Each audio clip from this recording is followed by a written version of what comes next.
Halo guys, selamat datang kembali di channel Broview Series. Masih bersama saya Stephen yang akan menjelaskan alur cerita filmnya. Kali ini saya akan melanjutkan kembali alur cerita film dari Game of Thrones. Dan sekarang kita masuk ke season 2 episode 9 dan 10. Langsung saja, sebelum masuk ke ceritanya seperti biasa siapkan apa? Ya tentunya kopi dan Woodbray untuk menemani kalian dalam menonton alur cerita film ini. Dan sekarang kita masuk intro.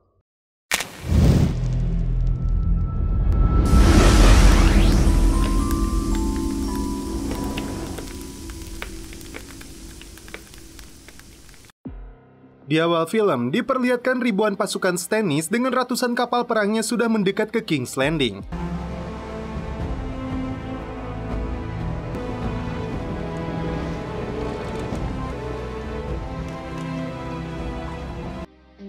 Komandan perang Davos dan anaknya Matos yang begitu percaya diri akan dengan mudah mengambil kerajaan ini.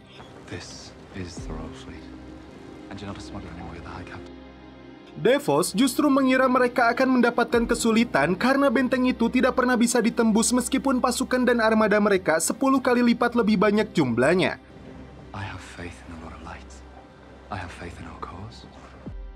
Sebelum perang terjadi, saya menghibur Tyrion untuk tidak takut terhadap perang ini dan mereka pun celepot. Maester Luwin memberikan sebuah cairan berbahaya untuk Ratu Cersei.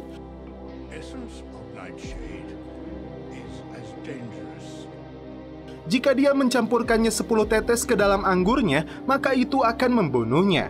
Cersei tidak mau memberitahunya untuk siapa cairan tersebut. Sementara itu, Baron dan pasukannya sejenak santuy dan minum-minum sebelum bel peperangan berbunyi. Tak lama, Dog muncul juga di sana untuk menikmati hal yang sama.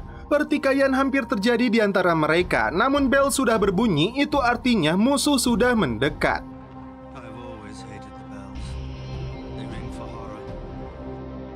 Tyrion segera memakai baju perangnya. Lord Varys kemudian memberikan peta King's Landing sesuai permintaannya.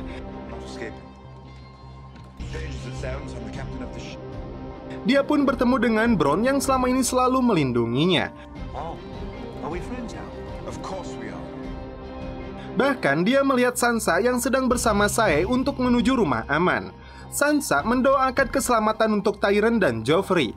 Joffrey kemudian memanggil dan menyuruhnya untuk mencium pedang barunya. Saat pulang dengan penuh percaya diri, Sansa akan mencium pedangnya kembali yang berbau darah dari pamannya Stannis. Sampai di benteng pertahanan, Joffrey bertanya kepada Tyrion, di mana kapal mereka yang ditugaskan untuk menghadang ratusan kapal Stannis. Rupanya Tyrion mempunyai rencana tersembunyi, bahkan rajanya sekalipun tidak mengetahui hal itu. Davos sendiri merasa heran kenapa mereka tidak menunjukkan kapal-kapalnya.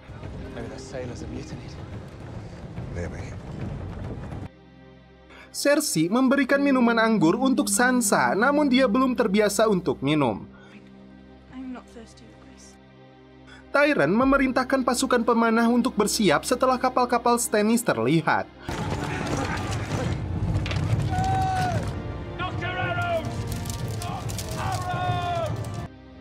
Tiba-tiba muncul sebuah kapal di tengah ratusan kapal Stannis yang akan menyerang. Davos melakukan hal yang sama, pasukannya diperintahkan untuk bersiap dengan panahnya. Anehnya, dia tidak melihat satupun pasukan di kapal tersebut. Si empu api datang memberikan obor api kepada Tyrion. Davos baru menyadari kapal itu menumpahkan wildfire di sekitar kapal mereka. Bronn kemudian menembakkan panah apinya ke arah tumpahan wildfire dan inilah yang terjadi.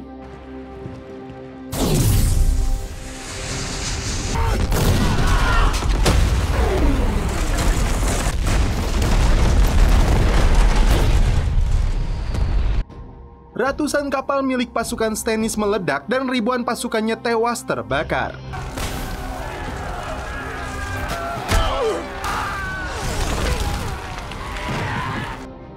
Sebuah rencana yang epik yang dipersiapkan oleh Tyrion dengan baik.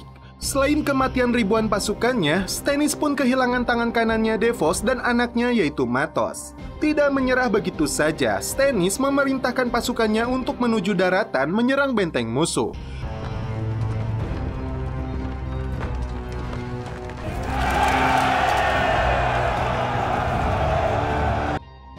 Sansa lebih memilih berdoa agar dewa mengasihani mereka daripada Cersei yang hanya bisa minum dan mabuk.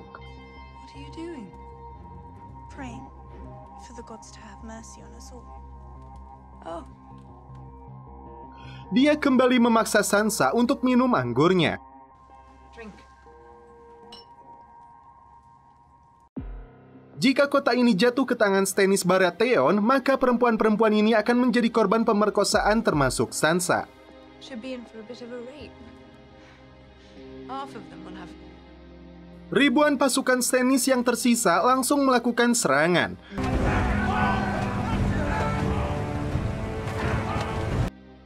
Tyrion meminta pasukannya menghadang mereka di pintu gerbang. Pod, run to the King's Gate. Saat mereka sampai di daratan, pasukan pemanah melesatkan anak panah apinya untuk membakar mereka kembali.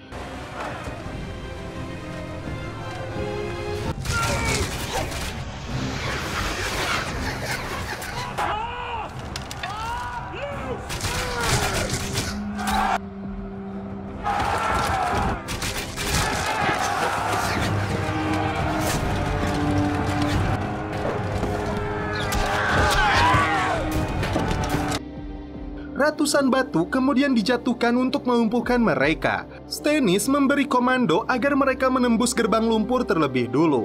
Dog dan pasukannya langsung mencegat mereka. Sepupu sekaligus teman ranjang Ratu Cersei terkena panah. Dia memutuskan kembali mundur. Cersei menyadari dia tidak mengenal Sae.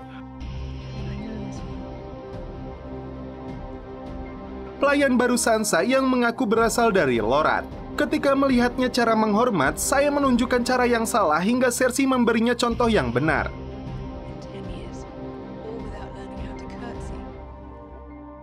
Sepupunya Cersei tiba-tiba masuk dan melaporkan apa yang sedang terjadi di luar.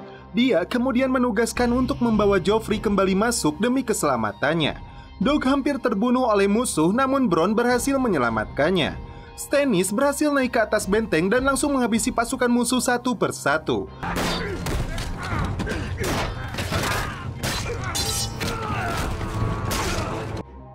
Dog yang sudah sangat kelelahan meminta anggur merah untuk menyegarkannya. Dia tidak mau lagi berperang meskipun Tyrion dan Joffrey sendiri yang menyuruhnya. Dog mengatakan persetan dengan kota dan raja ini. Fuck the city.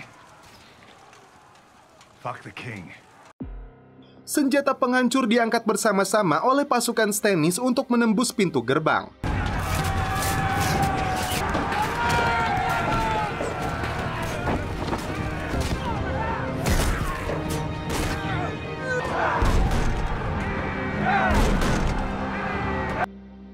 Joffrey yang pengecut memilih bersembunyi di istananya daripada berjuang di garis depan untuk memimpin pasukannya.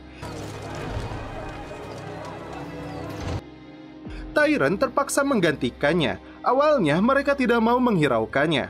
Namun dia memompa semangat mereka dan perang ini bukan untuk raja mereka, bukan juga untuk kehormatan dan kemenangan. Men! They say I'm half a man. Come out behind them and fuck them in their asses. Don't fight for honor, don't fight for glory. Namun jika Stannis menang, maka rumah kalian akan dibakar, emas dan perempuan kalian akan diperkaos. Let's go kill them. Sepupu Cersei kembali memberi kabar bahwa mereka telah kalah perang. Dia kemudian pergi membawa anak bungsunya.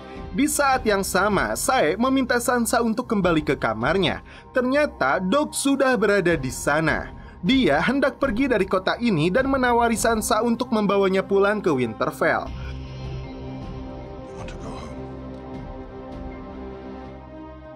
Sansa yang ketakutan menolaknya karena dia yakin Stannis tidak akan melukainya. Tyrion dan pasukannya keluar dari benteng melalui sebuah lubang rahasia, kemudian menyerang musuh dari arah bujurnya.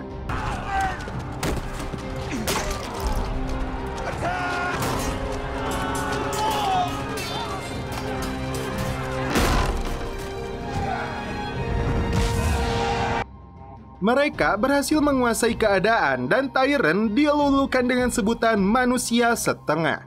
Tiba-tiba musuh dalam jumlah banyak kembali menyerang.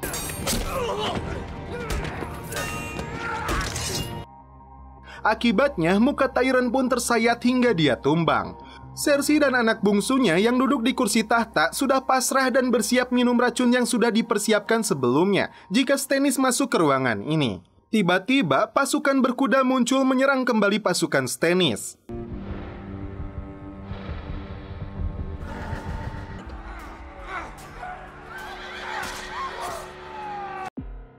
Saat dia akan meminumkan racun itu kepada anaknya, ternyata yang mendobrak pintu itu adalah Sir Loras, ditemani ayahnya Tywin Lannister. Sedangkan Stannis dan sisa pasukannya lari kocar-kacir. Peperangan akhirnya dimenangkan oleh Lannister. Dan film pun berlanjut ke episode 10. Tyrion ternyata masih hidup. Dia hanya menderita luka di wajahnya. Dia meminta asistennya Pod untuk memberi kabar kepada Bronn dan Varys bahwa dia masih hidup. Maester Pycelle memberitahu bahwa ayahnya memberikan kejutan kepada Stannis dan telah memenangkan peperangan. Dan kini dia bukan lagi Perdana Menteri. Joffrey mengangkat kakeknya Tywin Lannister sebagai penyelamat dan Perdana Menteri kerajaan. Thank you, Your Grace. Lord Baelys yang berhasil menyatukan dinasti Lannister dan Tyrell mendapatkan hadiah istana Harrenhal. Sir Loras dan pasukannya yang membantu Lannister dari gempuran Stannis meminta kesediaan Joffrey untuk menikahi saudarinya yaitu Margaery. Joffrey yang sebenarnya terpukau dengan seksonya Margaery awalnya menolak permintaan itu. Terlebih dia berjanji kepada ibunya untuk menikahi Sansa. Di luar dugaannya, Cersei menyetujui permintaan Margaery. Hal itu didukung Maester Pycelle yang mengatakan janji ayahnya Robert kepada Ned dilakukan sebelum dia dinyatakan sebagai pengkhianat. Para dewa pun telah menyetujuinya. Akhirnya, Joffrey menerima pernikahan ini dan Margaery akan menjadi ratunya. Di depan mereka, Sansa merasa terkejut, padahal di belakang dia tersenyum dan bahagia.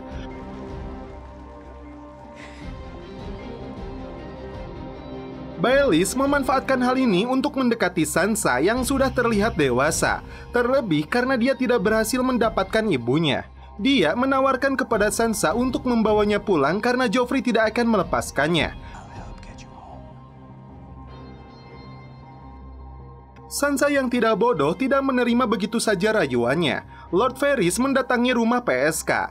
Wanita yang dia jumpai langsung menggodanya, namun saat dia memegang barangnya, dia terkejut karena tidak ada manuk tikukur di sana.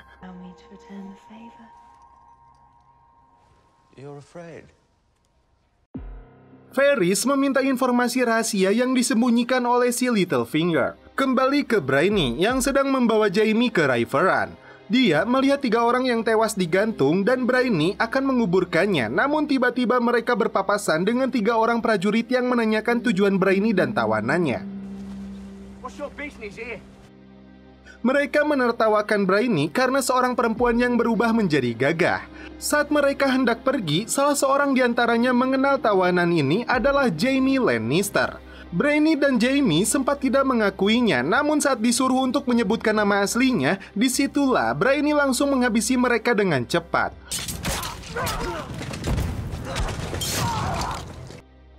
Rupanya dia ditugaskan Lady Catelyn untuk membawa Jaime ke kota raja. Robb mengaku kepada ibunya dia mencintai Talisa dan ingin membatalkan pernikahannya dengan salah seorang anak Walder Frey. Catelyn belum bisa menyetujui hal itu karena dia telah melanggar janjinya kepada mereka dan memberikan contoh yang baik untuk pengikutnya. Stannis yang mengalami kekalahan dalam perangnya menyalahkan penyihir merah ini karena dia telah berbohong kepadanya, padahal dia telah menyembah dewa api sesuai permintaannya. Stannis bahkan mencekiknya agar dia menunjukkan dewanya. Penyihir licik ini mengatakan dewa itu sudah berada dalam dirinya. Sesaat, Stannis merasa menyesal telah membunuh adiknya. Penyihir itu meminta Stannis melihat api jauh lebih dalam lagi. Di Winterfell, Theon mulai tersudut karena dia hanya memiliki 20 pasukan. Sedangkan Robb sudah mengirim 500 pasukan untuk mengambil alih kembali kastil ini. Theon bahkan merasa dibuang oleh ayah dan saudarinya. Maester menyarankan kepada Theon untuk melarikan diri demi keselamatannya. Namun Theon tidak bisa melakukan itu meski kemana dia pergi, dan itu artinya dia adalah pengecut. Maester menambahkan menjadi Night Watch adalah jalan terbaiknya, karena dengan jubah hitam itu dirinya tidak akan tersentuh oleh hukum dan kejahatannya akan dihapuskan. Theon tetap menolaknya karena bisa jadi Jon Snow akan menggoroknya. Di hadapan 20 anak buahnya, dia berteriak menyatakan siap mati membela harga dirinya melawan 500 pasukan Stark. Tiba-tiba anak buahnya memukul dia dari belakang hingga dia tidak sadarkan diri. As they leap onto the shores of Seaguard and Faircastle.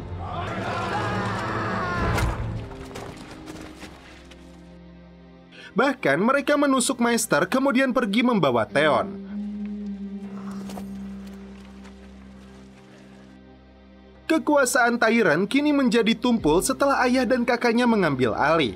Setiap saat nyawanya kini terancam dari rencana jahat raja dan emaknya. Meskipun raja tidak memberinya penghargaan dan namanya tidak tercatat dalam sejarah, namun mereka tidak akan melupakan keberanian dan kecerdikan si boncel Tyrant. Dengan kondisi wajahnya itu, dia merasa minder kepada Shae. Dia membuka perbannya dan melihat tampang Tyrant semakin buruk. Tapi itu tidak melunturkan cinta tulusnya. Shae bahkan mengajaknya untuk pergi dari kota ini. Tapi Tyrant tidak bisa melakukan itu karena dia hanya mempunyai keahlian untuk menghadapi orang-orang jahat itu. Di depan penghulu, Robb dan Talisa berikrar sebagai pasangan suami istri, dan mereka pun celepot. Khaleesi dikawal Jorah menuju rumah hantu untuk mengambil kembali naga-naganya.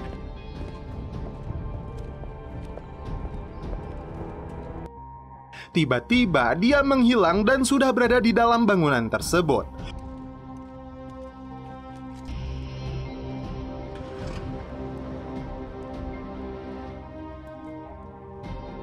Kembali ke Arya Stark dan dua temannya yang sedang melakukan perjalanan menuju Winterfell. Dia kembali bertemu dengan Jaqen.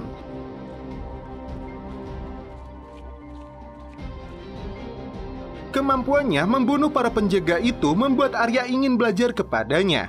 Jaqen bisa melatihnya, namun dia harus ikut bersamanya menyeberangi Laut Narrow menuju Braavos. Arya tidak bisa melakukan itu sebelum dia bertemu dengan keluarganya. Jaqen kemudian memberinya sebuah koin khusus saat dia tiba di Braavos. Berikan itu dan katakan Valar Morghulis. Sementara itu, Osha mengeluarkan Bran dan adiknya dari tempat persembunyian. Mereka melihat kastil Winterfell telah habis terbakar.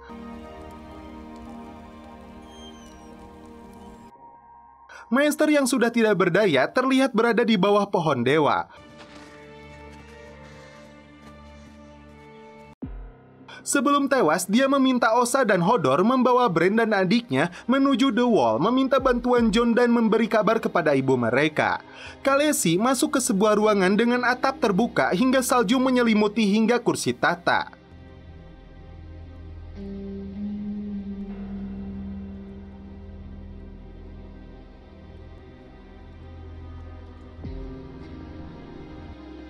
Dia kemudian keluar dan melihat sebuah tenda.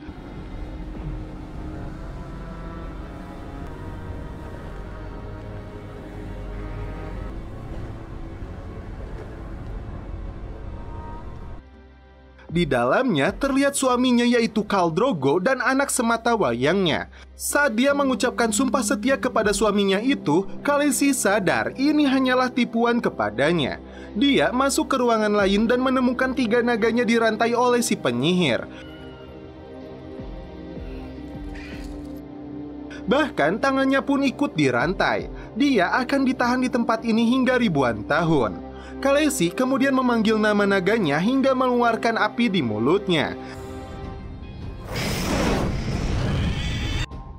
Naga itu berhasil membakar si penyihir dan menyelamatkan ibunya. Saat dalam perjalanan, Qhorin akan menyerang Jon Snow karena dianggap sebagai pengkhianat berencana membawa Mance ke The Wall. Mereka berdua akhirnya bertarung hingga Jon berhasil menusuk Qhorin hingga tewas.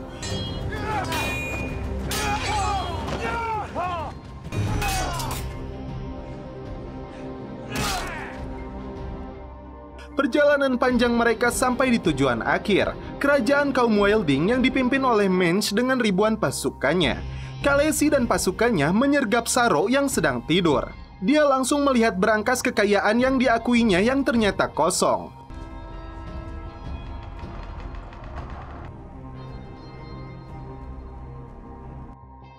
Saro dan ratunya langsung dijebloskan ke dalamnya.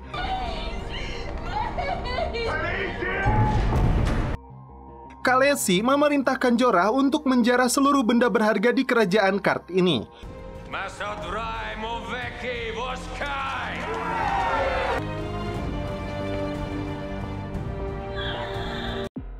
Di akhir cerita, Sam dan dua temannya sedang berjalan mencari keberadaan Jon. Tiba-tiba mereka mendengar 3 kali tiupan yang artinya sosok makhluk White Walker akan datang.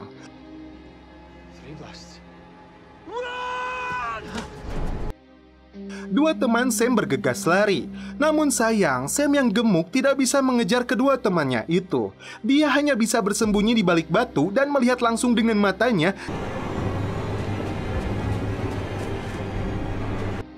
ribuan pasukan mayat berjalan yang mengancam umat manusia.